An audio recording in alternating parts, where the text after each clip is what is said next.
Hi, I'm Clate Mask, and on the Conquer the Chaos podcast, I talk with inspiring business owners about what it takes to build a great business and a great life.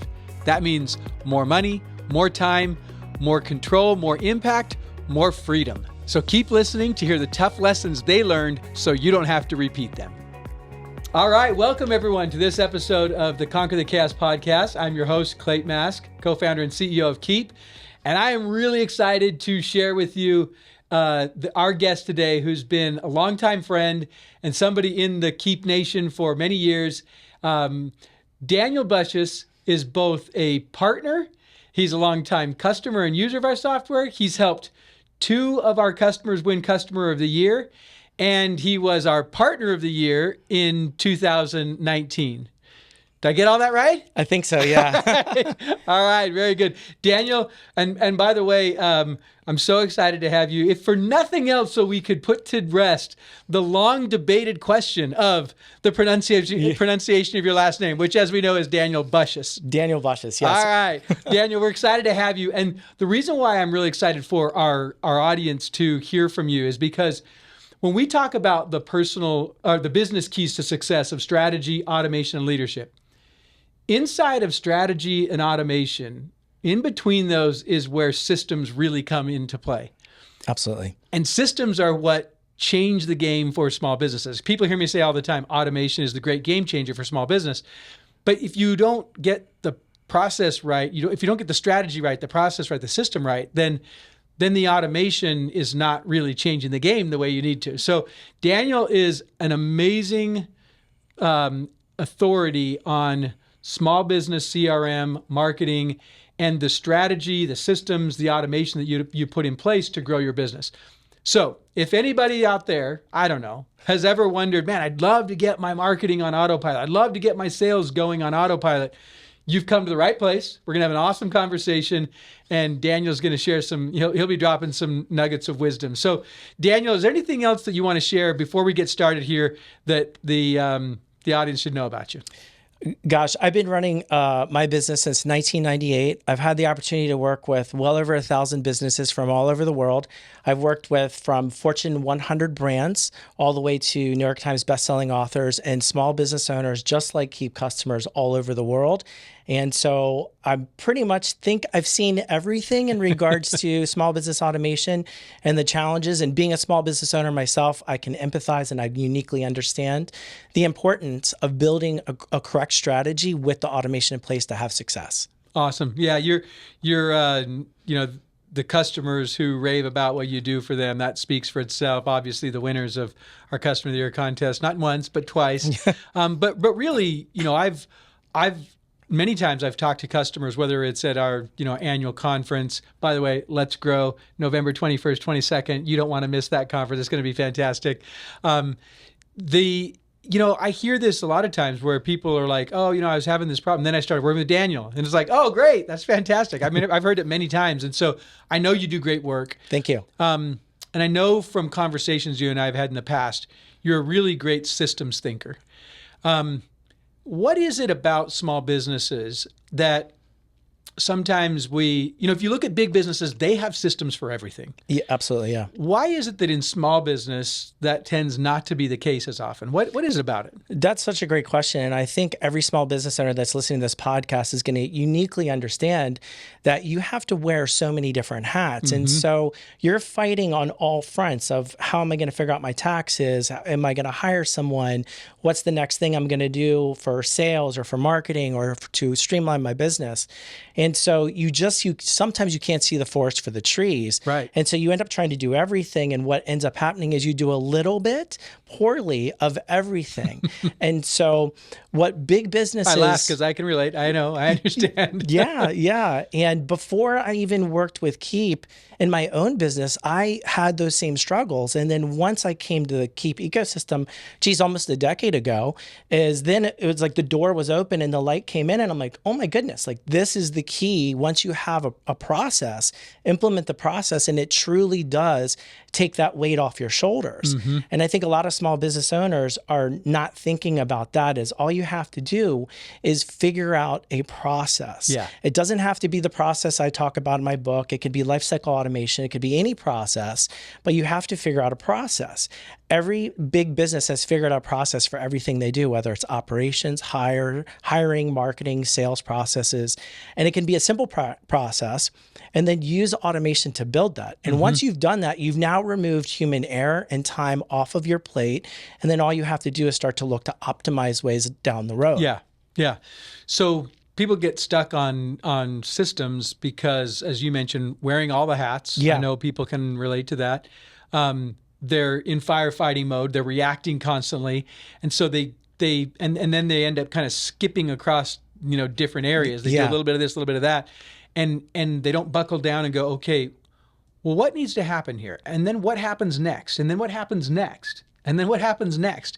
And just going through that questioning process of like, okay, well, what happens next? And a lot of times small business owners aren't very naturally process thinkers. They tend to be more, they're more creative. They're more sales oriented sometimes, or if not, they tend to be a little bit more service oriented, where they're used to just delivering the thing. But to actually take the time to slow it down and say, okay, what is the process here? Yeah. Is the key to being able to create efficiency in the business.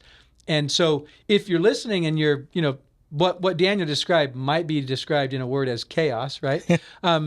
If you're listening to this and you're like, oh, okay, I can see that my intake process for, new leads is not where it needs to be. Well, the real key is to slow down, think about what happens, what needs to happen next. And usually it's kind of caught up in your mind somewhere. And sometimes you kind of do it naturally, but then you hand it over to an employee and they don't do it naturally. Yeah.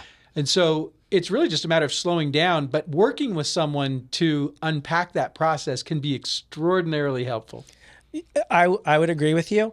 If you're listening and you're thinking, okay, well, because a lot of small business owners, they'll read books, they'll listen to podcasts like this, they'll go to conferences, and they'll get a lot of great knowledgeable nuggets, but then they'll have a hard time trying to figure out how to implement.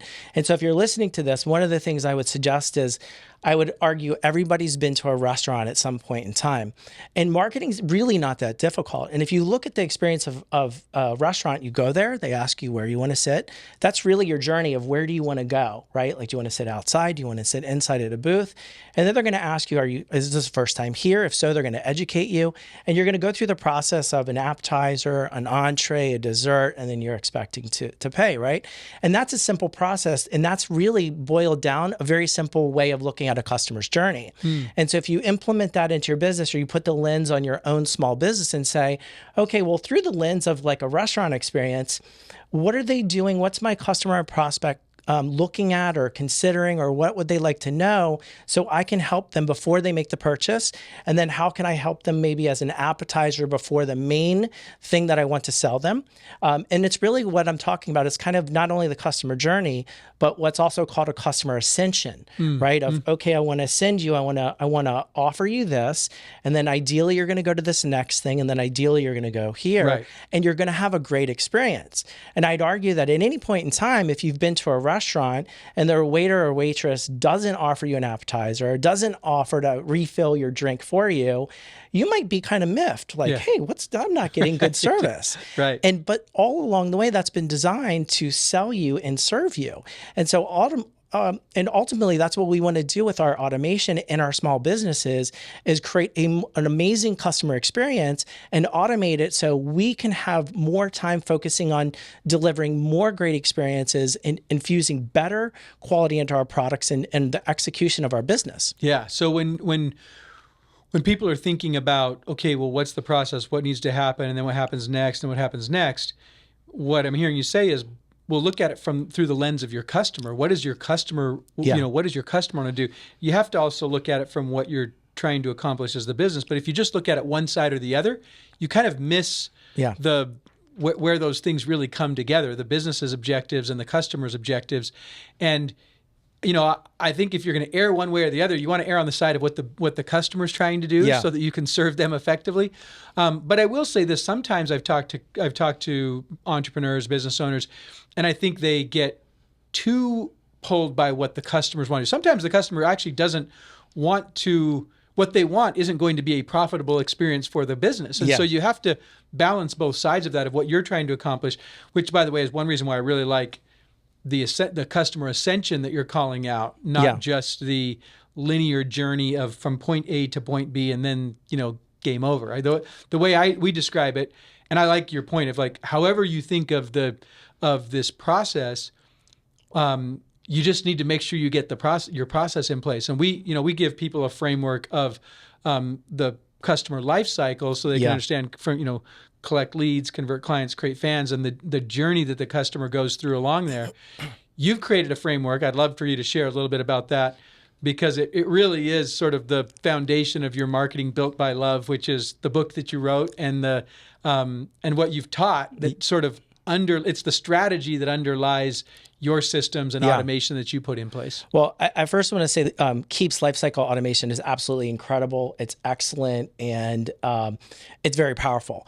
And so the system that I built, the marketing ramp is what it's called, right, is really complementary to Lifecycle automation. And you can actually do both. They complement each other. And so really what a small business owner, in my opinion, is going to really want to do is focus on, obviously having a touch point. It doesn't have to be an overly complex, but a touch point at every critical step in the customer's journey. And from awareness, and one of the key things for awareness is you have to think from the customer's lens, is they might not know what they want, right? And you may be able to serve them in multiple ways. So identifying, hey, how can I best serve you, or what is most important to you? In the customer's mind, that's really going to be what their pain point is, what the biggest pain point is, because pain registers 3 times more than pleasure. So pain is what's going to drive them into action. And so if you can identify that, and you can do that with Keap automation by tagging them and having them answer a question. It could be in an email, it could be on a web form. There's multiple different ways to do that. Then you're going to be able to segment and understand, hey, now I've got my database. I understand what they're looking for. I can serve them up relevant content, information, and offers, and then see how you can optimize from there. So that's at the awareness stage, because someone's going to need to know more information before they purchase from you. And as your ticket prices go higher and higher for your service or your product, there's going to be more and more buying friction. And one of the things that I think a lot of smart business owners actually don't even understand, they recognize it and they're like, oh yeah, but they don't think about it when they're building their marketing, their sales, their automation, their copy on their websites, is that everybody has an internal dialogue. And that internal dialogue is going to be adverse to taking risk and making changes in your life. And so I call that the internal objections, right? And so those internal objections are going to be the things that are like, don't try that, don't buy that. You tried it before, it didn't work. It's expensive. We need to do the other thing before we do this, right? I'm talking in the royal we here. Right. But if your marketing and your sales is not addressing the internal objections, well, guess what? The customer who's reading your email on your website, that's seeing your ads, is going to answer those questions for you, and it's going to be no. So at the awareness stage is just making sure you just have the right copy, the right content that's relevant to them to ease their way and guide them to the sale. And we're going to do that through every touch point along the way. And if you'll allow me to say one other thing, which is really interesting, is a lot of people, after they make the sale with their customer, they say, okay, great. Well, this is wonderful. They're going to love the course. They're going to love my coaching. They're going to love whatever I'm selling to them. But what they don't recognize is that on the low end, over 60% of customers, and that's 6 out of 10 of your customers, have buyer's remorse. And so if you're not addressing buyer's remorse afterwards by saying, hey, you made a great purchase, this is how we're going to help you, and continuing that sale after purchase, well, what's going to happen is they're going to start to have internal objections, and they're going to say, gosh, the service wasn't as good. They're taking a little bit longer than I thought. Hey, this Everything's saying, see, I told you so. Yes, exactly. And then they're going to wonder down the road why that customer didn't buy again, or why they churned. And that's one of the things that automation and having a process and strategy in place is going to combat for you. Because they're not going to tell you that they're like, you're okay. I don't love you. I don't hate you, but you're okay. Right. Well, all that's going to take is another competitor to come along and just say one thing better, whether it's a lower price, another feature, another benefit that's going to woo them over. Right. And that's because you didn't address that buyer's remorse. And so at every critical stage in the customer journey, just have something. It doesn't have to be overly complex. Yeah, I love it. And the point about the post-sale relationship building, I think, is probably the area that's most neglected by small businesses. As we talk to customers before they become customers, even after they become customers, a lot of times there's so much emphasis on generating the lead and getting the sale that what happens after that is there's a ton of opportunity left on the table. I say all the time, and people hear me say all the time, look, the phase that we call in the customer life cycle of creating fans, that's where all the profit is. The reviews, the referrals, the repeat business. I call it the 3 R's of profit. I'm like, this is where it is.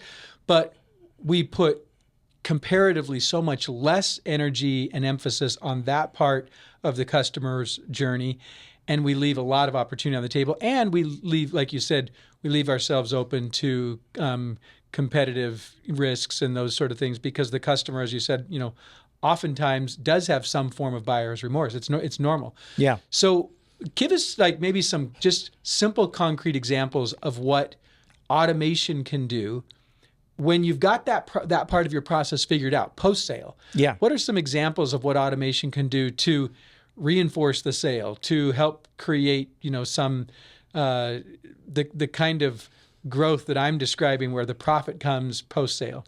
That's a great question. So there's a Keap customer I'm working with right now, and they sell wooden toys for children, right? And so the majority of their customers come in are parents or grandparents.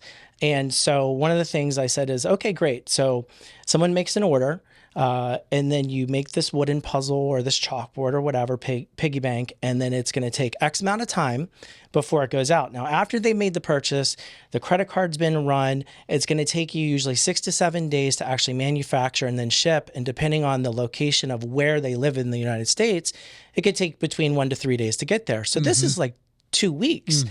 Well, the inspiration of making that purchase starts to die down over time. Right. And I said, so how are you handling that? And they said, well, we send them a shipping confirmation and, that's it. I said, okay, we can do this better. So one of the things, and this is for, this could be in anything, in a consulting business, it could be in anything, a service-based business. But for this example, this is a toy manufacturer.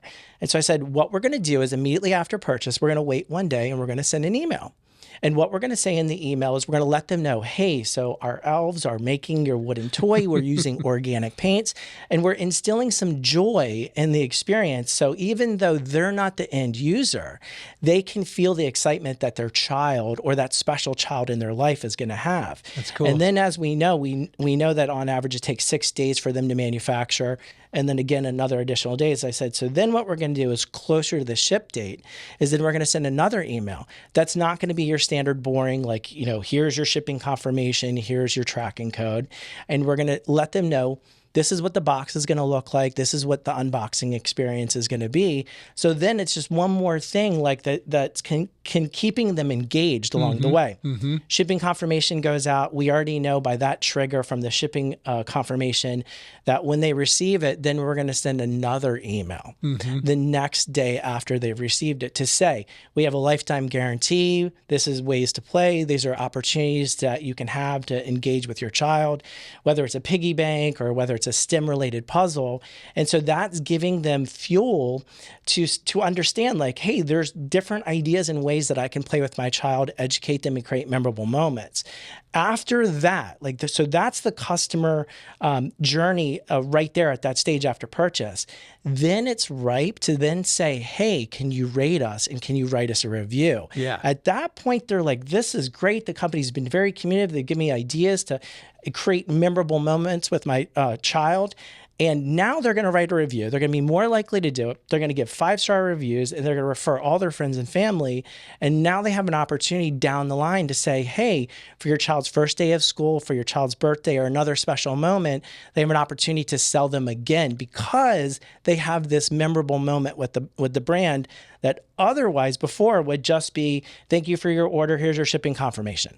Love it. That's such a great concrete example, wooden example of how small businesses can take so much of the chaos out of that normal process. Because if you might say, well, Clay, how's it taking the chaos out? Stop and think about the follow-up calls that are happening in between the time they ordered and the time come, the cancels or refund requests that come in, the questions that the customer has, the fact that employees maybe are sort of not exactly sure what's supposed to happen during that dead period of time.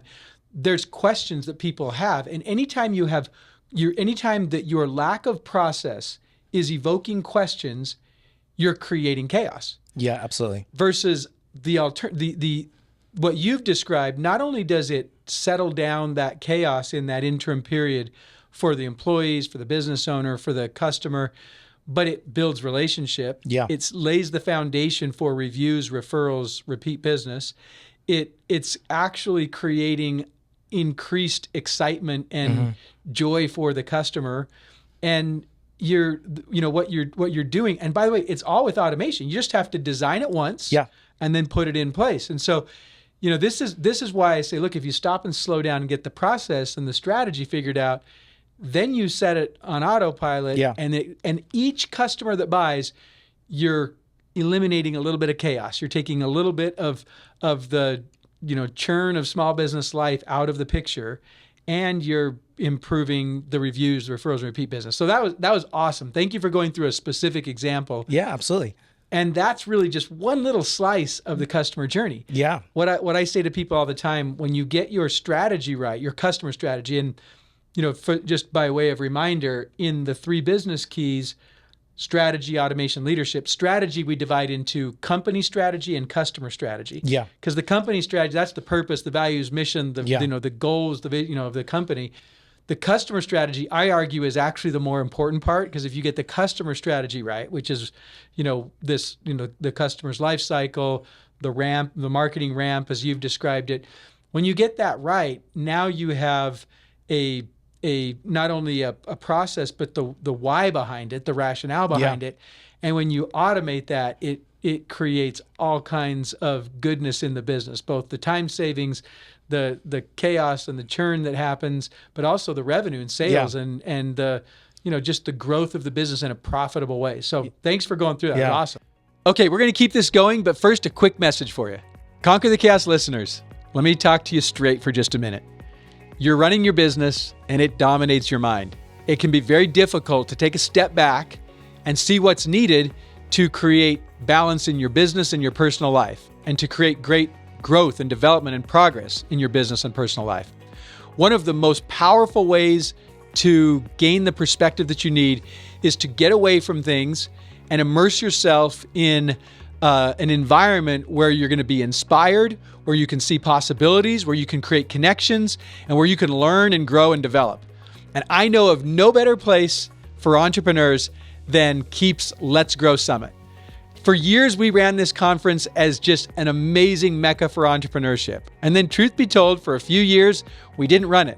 We got back to it last year, and this year we're putting it on, and it is going to be awesome. I am so excited about this, and I want you as our listeners to not miss out on this event. It's going to be November 20th through the 22nd, downtown Phoenix, with the main days being the 21st and the 22nd. You can register for it by going to keap.com/letsgrowsummit. That's keap.com/letsgrowsummit. And you can take advantage of our early bird registration pricing, which expires the end of July. So if you are needing a reflection time, an opportunity to take a step back, gain greater perspective, inspiration, and most of all, see what automation, the 5th key to success, can do for your business, then make sure that you attend the Let's Grow Summit. Keap.com/letsgrowsummit, November 20th through 22nd in Phoenix. I look forward to seeing you there. All right, now back to our chat. If I can, I want to share, at least from my experience, other people might have different experiences, but what I will call a dirty little secret, which is a lot of prospective customers, small business owners, and people that I've talked to, they'll come and they'll say, I need more leads, and I need a new website, right? And so a lot of people are really happy to sell you a website. It's expensive. It usually takes between 90 to 100 days to build a custom site. And what I always say to them, because that's what they think is going to solve their problem of, I want to grow my business, I need more customers, I want more sales. And I'll say, okay, we build you a website. Great. It looks wonderful. The copy's wonderful. You're really proud of it. Who's going to come to the website? Like, who's going to come there? Yeah. Right. And so, well, we're going to run ads. Okay, great. And then what happens when they come there? And so then they're like, well, they'll buy or they're going to opt into this lead magnet. And I said, well, what happens after the lead magnet? Usually it's just a couple emails. And they're like, well, then they get into my newsletter. I'm like, no one wants a newsletter, no offense. And I think people are kind of looking at things wrong, where it's, you may not necessarily need to go out and get more customers and spend all this money on a website. I would almost argue first and foremost is figure out you need to have an engine, which is the Keap CRM. That is an asset in your business. It's not a tool, it's an asset. It's the lifeblood of your business. Build some simple campaigns. So when people come in, you can nurture them, right? Then once you have that foundational piece, you can build all the websites and all the ads and all the things, but without that... To feed the engine, but first you have to get the engine. Yes, exactly. And so like once you put it into layman's terms, and if I say to you like, hey, we've got this great car, the car's reliable, every time you turn it on, you're going to get from point A to your destination, your intended destination. All you have to do is make sure that you give it gas, whether it's electric, you feed it, energy or electricity, or it's a gas engine, you put fuel in it. Either way, all you have to do is make sure it's got gas in it, and then optimize the engine, like change the oil or whatever. That's the same thing for a CRM. And most small business owners get kind of distracted with shiny objects and think they have to do this or that. Yeah. And what happens is they don't see a lot of results, and then they're not quite sure what to do first. Right. And what I would argue first and foremost is build a system that's going to nurture and engage, save you time, and then from that point forward, do anything else that's going to make sense in your business. Well, what you just described, we see with customers all the time. Yeah. When you put the foundation of CRM in place, and customer relationship management, it's really just the customer relationship management is the strategy that you run and the system that you use to execute it. So, we've talked about a customer lifecycle strategy, a marketing ramp strategy, whatever that strategy and process is, then you need a system to run it. Obviously, my favorite is Keap. But I think that whatever small business are doing, they've got to get that system in place. They got to have a system. Yeah. And then once you get the strategy going, now you can start to create all kinds of efficiencies that take the chaos out of small business life and put the freedom into it, which is, as I say all the time, from chaos to freedom through automation. That's what we're about. And I mean, you know uniquely from like your incredible journey of building this amazing company that's impacted people all over the world, right? And thank you, by the way, for doing that. You're welcome. Thank you. Yeah, no, I mean, you've helped build my own business, feed my family and everything. So it's an incredible gift, and I want to thank you. But one of the things that small business owners uniquely understand is as you hit each point in revenue, whether it's like hitting your first 100,000 to 250,000 to $500,000 to over $1 million, there's unique challenges and plateaus, and they call them like the valleys of death that you go through as you're trying to scale.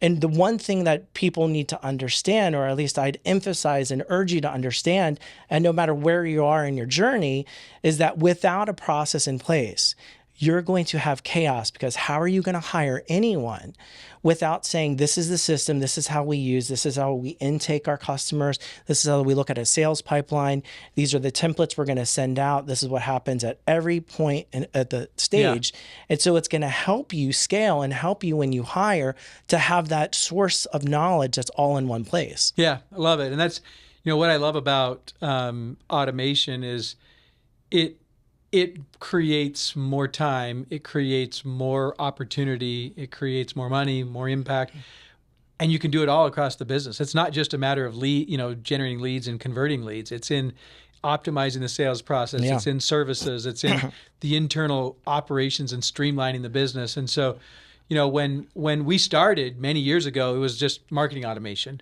And I think sometimes people probably still think of us as marketing automation because it still is kind of the biggest part of what we do. But sales automation, service automation, operations, there's so much gold in each of those areas for a business. They just need to dig in and say, okay, well, what's the process here? And so you're welcome for creating Keap, and thank you for helping customers to discover that, because a lot of times they just don't realize how much opportunity there's there. Yeah. And I remember, years ago we said, one of our product leaders said, look, our product is like this amazing, think of it like you've got this amazing garden, and it's just a matter of what you want to harvest. And if you go put a little energy in one area, you're going to get this incredible harvest, this incredible return. But you've got to put some focus in these areas. If you just leave it alone and you don't do anything with it, well, you get a bunch of weeds. It's not going to actually produce for you. But what I've found, the thing that's interesting about that is there's always more opportunity to automate. You can automate more and more and more and more. And to me, that's one of the fun things is seeing small businesses that take automation and they apply it all across their business, and they find the freedom that comes from that. So if you're sitting there thinking, I don't know, how do you actually do it? It is very real. It is very possible. As I like to say, you need the software, the strategy, and the services. If you just get a piece of software and you think that's magically going to solve the problem, I wish I could tell you Keap's going to do that. It's not. No software will. It's just not that way. You need the strategy, which is why I always talk about strategy as one of the keys to business success. And then in our world, when you're putting automation in place, you need some services to go along with that. And you do a great job of providing those services and helping people get their strategy clear. So thank you for sharing that. We've talked about a lot in terms of systems and getting that in place. Anything else that you want to maybe that we haven't touched on in terms of helping small businesses get their systems in place, or at least get their thinking right about their systems? Yeah, I'll give you one other example. So just a couple of years ago, my wife and I decided to get a pool. And so lovely guy, and he comes out and he's like, okay, this is what we're going to do, X, Y, and Z. And so needless to say, anyone who's had a pool or anyone who's had any kind of renovation in their home. The reason I laughed is because we did that once, and it cost about 2.5 times as much as we thought. And it took about twice as long as we thought. Yes. And so of course, I'm thinking from a marketing perspective, like automation stages, customer journey, and things like that. And, this guy's wonderful. He's a really wonderful individual. And he's just like, we're going to build the pool. And, so needless to say, one day, we already had the permits and everything, but one day I'm working from home in my home office, and I see this giant tractor coming in to start dig. I'm like, whoa, hold on. I've got calls and meetings and videos that are going on. And so I started to have a conversation with him. He's like, well, I told you it was going to be in one of these days. And I'm like, well, how long is this? How long are they going to be here? And what's the next thing? And he's, and so I said to him, you could absolutely dominate it. If you're a service-based business listening to this, whether it's roofing, home renovation, kitchen cabinets, pools, whatever, here's a tip for you. As I said, you should build, use Keap and build an automation stage at every critical point. Hey, we're coming to dig in your backyard, and it's going to take 2 days, and it's going to be loud, and there's going to be a giant caterpillar or whatever in your backyard. And the next step is this, and then the next step, and here's what to expect. Because I was probably driving him crazy, because my wife would come home from work and she'd be like, what is going on? Is it going to look like this? How long is it going to be like this? And I'm like, I don't know. Yep. I'm calling him and texting him, and I can only imagine how many other customers were doing the same thing. So imagine if you had that in your business to know from a sales perspective, right? Hey, here's what's going to happen. Here's what you can expect. And then you have a great experience. And again, he's not having customer service nightmares of people that are probably asking the same questions for him, that it's this is a no-brainer. This is the next thing we're doing. Yeah. Well, you said a phrase in there as you're describing that, and that, that resonates with anybody who's done home service projects. The expectations are not managed well. And the phrase you said is, hey, here's what to expect. Yeah. And that's such a powerful way to guide customers and make them, turn them into raving fans, which is what produces the outcomes of reviews, referrals, repeat business, and all the profit in a business. So I love that you called that out. Great example. And not just for home services businesses, but any business, especially service businesses, but even the example of a product business. What you really said was, here's what to expect. Yeah. And you built an automation around that slice of the customer journey, created a process for just that was about framing customers' expectations, because humanity wants to be told what to expect. Like, that's what we want. Yeah. And when you think about it, especially with a service-based business, when you're buying something, I mean, arguably you could say with certain products as well, right? But when it's a service-based business, if you're buying something, you're expecting an outcome, and you've probably tried it before and you haven't been able to do it yourself. And that's why you're hiring this company or this person. And so one of the things we love to do is, because obviously customers using Keap have the ability to book an appointment, like a calendar appointment, right?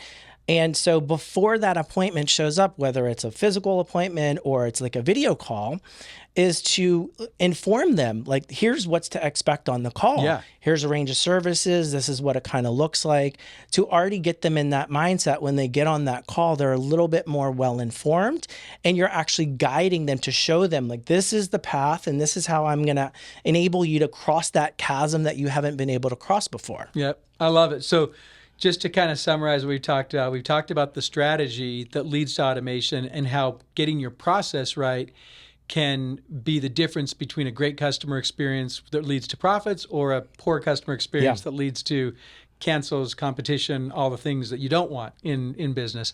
And you've given a couple of really good examples of that. And I think just, for people who maybe are not normally process-oriented thinkers, number one, you can get together with a partner, you can work with Keap, you can work with some of our service people, but get into that service, or get into that process mode. Yeah. And by the way, you might say, oh, I don't like doing that. Hey, you wear 27 different hats. You might as well just put that one hat on every once in a while, along with someone who can walk you through that, and be thinking of, well, what happens next, and really that key phrase you shared, what to expect next, right? Yeah. Here's what to expect. So I love that you shared that. Thanks for coming and spending a little time and sharing your expertise with the Conquer the Chaos community here in Keap Nation. I appreciate it. Is there, for people who want to learn more about you, your book, other things that you've done, and your expertise around CRM and marketing, where can they go to learn more about you, Daniel? Yeah, thank you. Well, you can go to my agency website, builtbylove.com. You can buy the book in any Barnes & Noble stores. You can buy it on target.com or everywhere online, including Amazon. Awesome. Okay. Well, thank you for spending time with us. Thanks for helping us conquer the chaos through strategy, process, automation. I love it. And thank you for all that you do to serve Keap customers. I appreciate it. I love what you've done, and I'm excited. I'll give a little sneak peek here. Most people don't know this yet. Everybody perked up in the room as I said that. So we're bringing back in a really massive way the annual customer contest, and getting partners involved in it. And so the Ultimate Automator is what we're calling it. We're actually just getting ready to kick that off here in a couple of weeks. Our conference is in about 6 months, as you know. Yeah. But now's the time for people to start, submitting and getting into that. And we've got awesome prizes around it this time. So it's gonna be really fun. I'm super excited about it. And the reason is, there's nothing that inspires people quite like seeing how other people are putting automation in place. Mm-hmm. Just your stories, someone out there who doesn't have a wooden toys business, but they can see in their accounting practice how they could do something similar, or how in their coaching business, or how in their their home services business, you name it, you can apply things. And I remember the year that one of your customers, Dirk's Farms, I believe, we highlighted them, and they ended up winning that year because they had applied automation in such innovative ways that it just sparked ideas for so many people. Yeah. And that's what I love about the annual customer contest. And so we're gonna lean into it big time this year. And whether you've got a client that applies or wins, or somebody else, we're excited about it. We'll have the first place, or we'll have the winner, the first runner-up, the second runner-up. And so, little spoiler alert for everybody, that's coming soon. And if you are a Keap customer, apply. You're gonna see you're gonna get some benefits just by going through that process. As you know, in the application process, it actually pushes you to refine and learn and get better at what you do. So I'm super excited about that. Thank you for spending some time with us today, Daniel. And for everybody out there who's maybe needing a little shove in the area of process and strategy and getting your automation going, I challenge you to do it. As you invest there, it will be the gift that just keeps on giving. There's a reason why I say automation is a great game changer in small business, but you got to get your strategy and process in place. So thanks for joining, everybody. I have to say, I usually forget to say this at the end, but I'm going to say it now. Don't forget to share, like, follow, subscribe, all the things so that you can get the podcast, the Conquer the Chaos podcast, and share it with others. Thanks, everybody. Keep growing and go conquer the chaos. Thanks so much for listening. Subscribe right here on YouTube or in your favorite podcast app to make sure that you don't miss a single episode of the Conquer the Chaos podcast. And hey, if you like this episode, let's get this out to more entrepreneurs. We all know that it is not easy to grow a great business and a great life. And so let's get this message out to others. Make sure that you hit the like button, that you comment, and that you share it with others so that we can help other entrepreneurs build a great business and a great life as they conquer the chaos. Keep going, keep serving, and keep growing.